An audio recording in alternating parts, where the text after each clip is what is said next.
Hello everybody, back here again for our vlog a day. Today is Monday the 21st, and today was a lovely, beautiful day to be alive.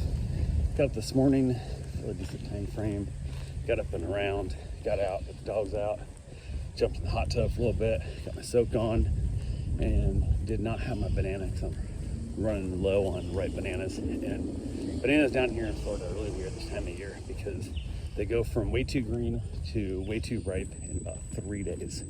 So I only have 3 days to eat my bananas, and I only go to the store once a week, so it's kind of hard to, I can't buy enough. Like often I've tried to get my wife to buy the ripest bunch you see and the greenest bunch you see, but it's hard. Sometimes all you have are all the same. So at that point, then we end up with too many bananas that are getting thrown away. So it kind of is a thing. So I like to have my bananas right before I go for my run. So since I'm only down to 2 bananas left, I'm saving it for right before my runs. And hopefully a couple days after that, my other bananas will be ripe enough to eat again. So normally I'd like to have one every morning, one right before my run, but sometimes you don't get that benefit in life. So yeah, in the wintertime down here, bananas last a lot longer, and they're a lot easier to keep in stock at a ripe enough position that I want to eat. So kind of is what it is. But yeah, got the dogs out though after my wife got up and around, got back in, got the dogs all fed, and then hung out in the yard, got some stuff done.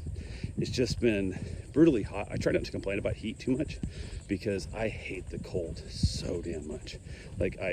If it gets in the 50s, if it gets in the 60s, I'm mad. If it gets in the 50s, I'm pissed off. So I try not to complain, but it was warm today. Let's just put it that way. It was definitely a warm day. So, but yeah, got a few things done. Decided heck with it. I wanted to get a couple things taken care of.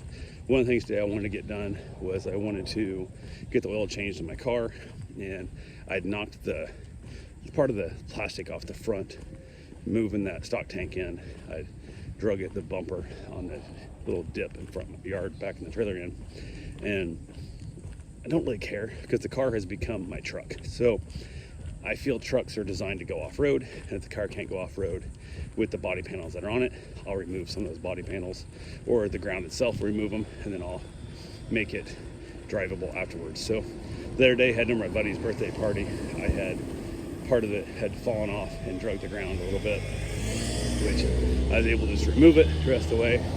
And then today I thought I'd fix it as well. So I got it somewhat fixed up. It's not perfect by any means, but got some zip ties in it, whatnot. I might go get a little bit of red touch-up paint that matches the front bumper to paint the zip ties so my wife doesn't have to look at zip ties on the front of the car. So I personally don't give a shit about it, but she might. So it might be worth a few bucks to go ahead and get that to kind of hide it so it's not quite so obvious and sticking out there with the zip ties. So but as of right now, if she don't complain about it, I probably won't bother. But if she said something, I will. The one thing I thought about doing is going to a pick apart and pulling a couple pieces off and rebuilding that part of the front end with junkyard parts, but I can't see it being worth it at all. So yeah, that's what we're not doing right now. So but yeah, got a couple other little things done, nothing too major. Ready to jump on the motorcycle to go ahead and basically get the oil for the car. Went and picked up the oil and oil filter. They had a deal: if you buy the 5 quarts of oil, you get the oil filter free at AutoZone or Vance Auto or where the heck I was at. Whichever one of those two, they're side by side. I forget which one's which, but went ahead and got that and got back, pulled the car across the street, drove up on the ramps. I like to change the oil in my old house driveway because when I back in, the driveway's got a little bit of a slope to it that when I'm facing down and the car's up on ramps, it's a lot closer to level than it is on flat ground up on ramps. So I feel I get more oil drained out of my pan that way by having it at that more of a flat angle. So got that done, popped the filter off. The filter was on way tight this time. I don't know if I forgot to put a little oil on it, the gasket, before I took it off last time or what, but it was super tight. So, but yeah, I got the oil off it, or got the oil filter off it, oil drained out, and I went to grab the oil pan so I could drain the oil into it. And the oil pan sits outside because it's got oil and stuff in it, so it sits outside. I grabbed it and actually burnt my thumb to the point that the plastic was so hot in the sun that it legitimately 5 hours later my thumb still tingled like I grabbed a hot pan out of an oven. it was so damn hot. So that kind of sucked, but I was just drenched in sweat. It was so gross. So, but got it wrapped up, got that done, and then basically got the car put back away, put the ramps away, clean everything all up, and it doesn't take long. The car's pretty simple, get an oil change on it, so knocked that out, made a new tag for it. So I think 181,000 is the next oil change needed. The car's getting up there in mileage, not really too concerned about it. I run full synthetic oil in it, so it's not a big deal, but surprised the clutch has held up as long as it has, to be completely honest with you, because I do tow a lot with it, and I'm really not that nice to it. Like towing, like, 200 pounds or so through the mountains is definitely hard on that car. So, but yeah, went ahead, it's still holding up, and it is what it is. So we've been chatting about getting a pickup truck lately, and my wife's actually been sending me some, like on Marketplace and stuff, that she kind of thinks I might like, but she's sending me stuff in like the 2010s to 2020s, and I'm looking more for stuff like in the 80s, stuff without electronics, stuff without airbags. I'm looking for real trucks, and I still want a 4-door though, and they are stupid rare to find. I found a 96 F350 with, I'm assuming, the 7.3 diesel in it, I'm not sure, but the guys want an 18.5 for it, and it's probably worth what it is for the truck, but I don't need that much money into an old truck, and it's jacked up, it's got bigger side tires and stuff. Shit, my wife would probably never drive at all. So it's got a bunch of things most people would want, but I'd much rather have it set at stock height and untouched, so my wife's more likely to be able to get in and out of it a lot easier. So I could possibly have like custom running boards made that are like on hydraulic that basically flip up and down for her to climb in and out. But even like my father-in-law couldn't get in a truck at all to take him to the doctor. So now I'm getting myself a truck that my wife will never want to drive, and my father-in-law came right in. Kind of defeats the purpose of having such a vehicle. So that would be nice to have something I can tow with if I want to get a boat or get another car trailer again to haul junk around, and have the 4-wheel drive to go play in the woods every once in a while, but definitely not a high priority at the moment. So went ahead and reached out to the guy that's supposedly doing my concrete work, and he still claims we're on for the end of the week. He's supposed to start concrete work on my property. Don't know if that's actually going to happen or not, because I've heard that a couple times already. So yeah, that's, who knows. I'm hoping to get that done soon and get that baby started and get the garage put up, and then I can start doing some repair projects and get my Suburban back on the road, because that's the number one goal, is to be able to get that Suburban back and going, because once I get my Suburban going, I'll be a lot happier. Everybody can get in and out of it, wife can get in and out of it, bottom line, get in and out of it, all that good fun stuff. So get the AC rocking that thing, and I'll be a happy camper. So I'll be able to use it to tow with, and it sets up a little higher than the car does, so it'll become my truck again, which is what it should be. So yeah, from there, got back to the house, hung out with the dogs again for a little while, and hopped in that little pool I built for my wife, and got cooled off a little bit. Like I said, it was just hot as all get out. Jumped in an ice bath, and it was 69, I think, like that, 69, 70 when I got in, so it wasn't real cold by any means, but it was nice to cool off. And I hung out a little while, letting the dogs play, a lot of good fun stuff. Ended up back inside because it was just so hot out there.